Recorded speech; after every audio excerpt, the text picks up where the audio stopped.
नमस्कार दोस्तों, आज फिर से हाजिर हूँ एक ऐसा टॉपिक लेकर जो इस समय में शायद आपके लिए बहुत ज़्यादा महत्वपूर्ण है। और ये टॉपिक किसी बीमारी से रिलेटेड नहीं है, केवल आपको समझना बहुत ज़्यादा ज़रूरी है। मैं आप सभी का एक बार तहे दिल से फिर से धन्यवाद देना चाहूँगा कि आप सभी मुझसे जुड़े हैं और आप सभी मुझे सपोर्ट करते हैं, और मैं आशा करूँगा कि इसी तरह से आप आगे भी मुझे सपोर्ट करते रहेंगे। एक बार फिर से आप सभी को धन्यवाद। और आज हम बात करने वाले हैं अचानक से धड़कनें तेज़ हो जाना, थोड़ा सा फीवर सा लगना, या फिर आपको ऐसा लगना कि आपको कोई बीमारी है। ये हो क्यों रहा है और ये हुआ क्यों?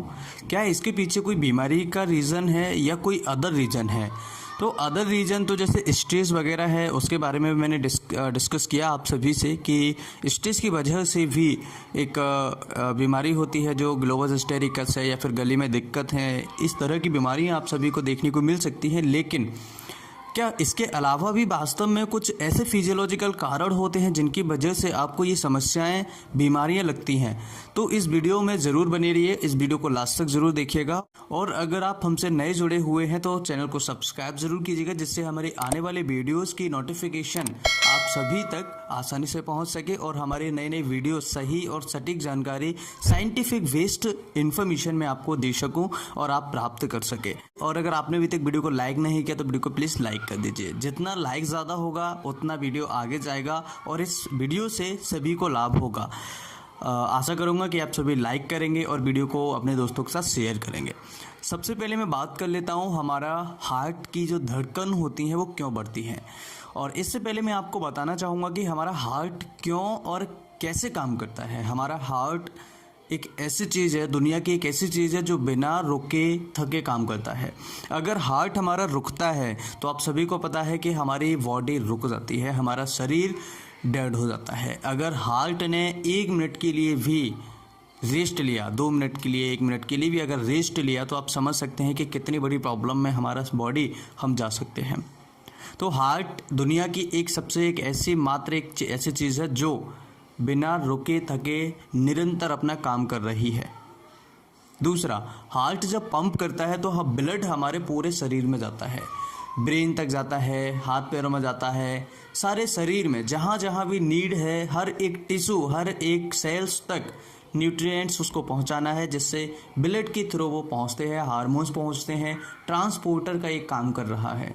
मान लीजिए मुझे एक जगह से दूसरे जगह तक कुछ सामान पहुंचाना है, तो एक माध्यम होगा, जैसे कि ट्रेन है, हवाई जहाज़ है या गाड़ी है, तो उस माध्यम से मैं चीज़ यहाँ से रखूँगा, दूसरी जगह पहुँच जाएगी। इसी तरीके से हमारे ब्लड में कुछ हार्मोन्स, न्यूट्रिएंट्स, सारे के सारे जो चीज़ें शरीर की नीडेड होती हैं, शरीर की ज़रूरतों की होती हैं, वो एक जगह से दूसरी जगह तक हमारा ब्लड उसे पहुंचाने में हेल्प करता है। और इस ब्लड को पंप कौन करता है? हमारा सिस्टम, हार्ट। यानी कि गाड़ी को कौन चलाता है? उसका इंजन। तो ये हमारा हार्ट जो है एक इंजन का काम करता है। अब ये बढ़ता क्यों है, इसकी हार्ट बीट जो होती है वो क्यों बढ़ जाती है, ये हमें समझना बहुत ज़्यादा ज़रूरी है। ये कई बार फिजियोलॉजिकल बढ़ जाती है, जो हमें बीमारियां लगती हैं, जैसे एज के हिसाब से है, सेक्स के हिसाब से है, एनवायरनमेंट के हिसाब से है, और कई ऐसी चीज़ें हैं, कई ऐसे फैक्टर्स हैं जिनकी वजह से भी ये बढ़ जाता है। जैसे खाना खाने के बाद अगर आप हार्ट बीट को चेक करेंगे तो आपकी हार्ट बीट बढ़ी हुई आएगी थोड़ी सी। इवनिंग के टाइम पे, यानी शाम के समय आप चेक करते हैं तो ऐसे टाइम पर भी आपकी हार्ट बीट जो है बढ़ के आएगी, तो आपको घबराना नहीं है। दूसरा, इवनिंग के टाइम पर हर किसी को लगता है कि मुझे थोड़ा सा बुखार है, हर किसी को लगता है। लेकिन बुखार अगर ज़्यादा टेम्परेचर उसका बढ़ता है, अगर 99.6 टेम्परेचर से ज़्यादा जाता है, तो फिर उसको थोड़ा सा एक बार चेकअप करा लेना चाहिए। इसके बाद कुछ ऐसे और भी फैक्टर्स हैं जिनकी वजह से आपका हार्ट बीट बढ़ सकता है। एनवायरनमेंट है, एनवायरनमेंट यानी कि जैसे आप ज़्यादा गर्मी में रहते हैं, गर्मी वाली जगह पर रहते हैं, आपके पास एसी नहीं है, आपके पास कूलर नहीं है, केवल पंखे में हम एक कमरे में बैठे हुए हैं, वहाँ गर्मी बहुत ज़्यादा है। ऐसी कंडीशन में भी आपको घबराहट, बेचैनी, पसीना आना, ऐसी स्थिति हो सकती है। सफोकेशन लगता है, सांस लेने में तकलीफ कई बार हो जाती है। इसके अलावा जो बच्चे होते हैं उनमें सबसे ज़्यादा उनकी हार्ट बीट तेज़ होती है बड़ों की बजाय। बड़ों में 72 से लेकर के यानी 60 से मान लीजिए 60 से लेकर के 100 के बीच में हार्ट बीट रहती है, नॉर्मल होती है। अगर 100 से ऊपर जाता है तो प्रॉब्लम करेगी, 60 से नीचे आता है तो प्रॉब्लम करेगी। अगर 60 से 100 के बीच में अगर है तो आपको घबराने की ज़रूरत नहीं, बिल्कुल नॉर्मल कंडीशन है। लेकिन बच्चों की ज़्यादा होती है, बच्चों में 120, 130, 115, 110 इस तरीके से देखने को मिलती है। लेकिन 10-15 साल के बच्चे जैसे जैसे उम्र उनकी बढ़ती जाती है तो उनके कम हार्ट रेट भी हो जाती है, यानी नॉर्मल हो जाती है। अब बात कर लेते हैं इसके अलावा और कौन से कारण हैं जिनकी वजह से हार्ट बीट एकदम से आपकी तेज़ बढ़ जाती है। आपको लगता है कि मुझे बहुत ज़्यादा तकलीफ़ हो रही है, परेशानी हो रही है। इसमें सबसे मेन जो रीज़न होता है वो होता है एक प्रेगनेंसी होता है, एक होता है इमोशनल स्ट्रेस। इमोशनल स्ट्रेस में भी कई बार आपकी हार्ट बीट बढ़ जाती है जिसकी वजह से आप डरे हुए हैं बहुत ज़्यादा। इमोशनल स्ट्रेस में, इमोशनल फैक्टर्स में आपका एंजाइटी, डिप्रेशन, बहुत ज़्यादा डरना, बहुत ज़्यादा फियर होना किसी चीज़ का, इसकी वजह से भी आपको प्रॉब्लम हो सकती है। तो कई सारी बीमारियां अभी ऐसी चल रही हैं जो फिजियोलॉजिकल हैं, आपको डरने की ज़रूरत नहीं है। अगर आप घर पर इसे ठीक करना चाहें तो कर सकते हैं विदाउट मेडिकेशन। कोई भी मेडिसिन लेने की ज़रूरत नहीं पड़ती। आपको कभी एलोपैथिक की ज़रूरत पड़ती है, कभी होम्योपैथी की ज़रूरत पड़ती है, कभी आयुर्वेदिक की ज़रूरत पड़ती है, कभी होम रेमेडी की ज़रूरत पड़ती है। तीनों साइंस गलत नहीं है, तीनों साइंस अपनी जगह पर सही हैं। एलोपैथी सही है, होम्योपैथी सही है, आयुर्वेदिक सही है। फ़र्क इतना है कि कोई मेडिसिन कहीं पर काम कर रही है, हर एक पैथी की लिमिटेशंस है। एलोपैथी की लिमिटेशंस बहुत हैं, होम्योपैथी की भी लिमिटेशंस बहुत हैं, आयुर्वेदिक की भी लिमिटेशंस बहुत हैं। तो हर एक पैथी की लिमिटेशन से कोई भी पैथी गलत नहीं है। बस आपको नॉलेज देने वाला अच्छा मिल जाए, आपको डॉक्टर अगर अच्छा मिल जाए तो सारी पैथियाँ बहुत अच्छी हैं। आपने देखा होगा एलोपैथी में बहुत सारी मेडिसिन देने के बाद भी डायबिटीज़ है, हाइपोथायरॉयड है, हाइपोथायरॉयडिज्म है, या फिर हार्ट से रिलेटेड बीमारियां हैं। ज़्यादातर जो बीमारियां हैं, डायबिटीज़ तो आप कभी भी ज़िंदगी भर आपको मेडिसिन खानी पड़ेगी लेकिन ठीक नहीं होगी। तो कई ऐसी बीमारियां हैं जिनकी ज़िंदगी भर आपको मेडिसिन खानी है लेकिन ठीक नहीं होती। होम्योपैथी, आयुर्वेदा में अगर आप सही से ट्रीटमेंट ले लेते हैं तो ये जड़ से ख़त्म हो जाती है। यस, बिल्कुल सही बात है ये।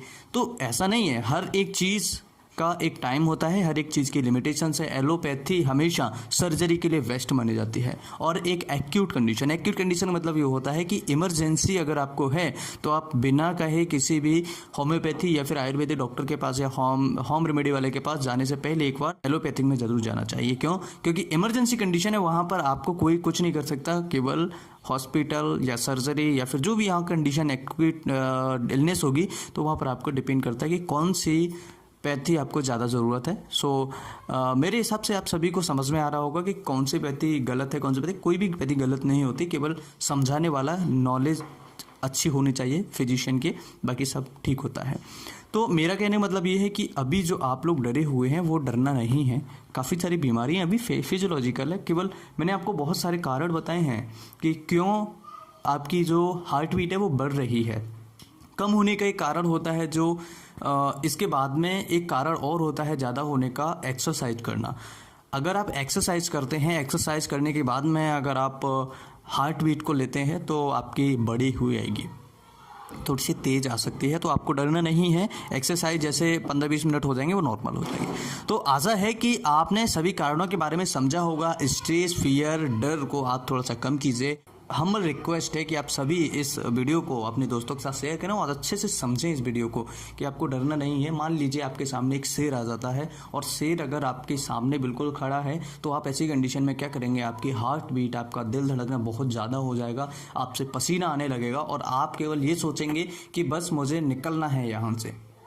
तो अभी वो जो कंडीशन है आप सभी के साथ में, वही same as it is condition है। आपके सामने एक शेर बैठा है, अभी आप सभी के सामने, मेरे सामने भी एक शेर बैठा है और उस शेर से बचने के लिए हम घरों में बैठे हुए हैं और घरों में बैठे बैठे हम काफ़ी सारी बीमारियों को जन्म दे रहे हैं जो फिजियोलॉजिकल हैं। अगर आप अभी फिजियोलॉजिकल बीमारियों को ठीक नहीं करेंगे तो ये बीमारियां आगे चल के आपको पैथोलॉजिकल कंडीशन में डिवाइड यानी डाइवर्ट हो सकती हैं।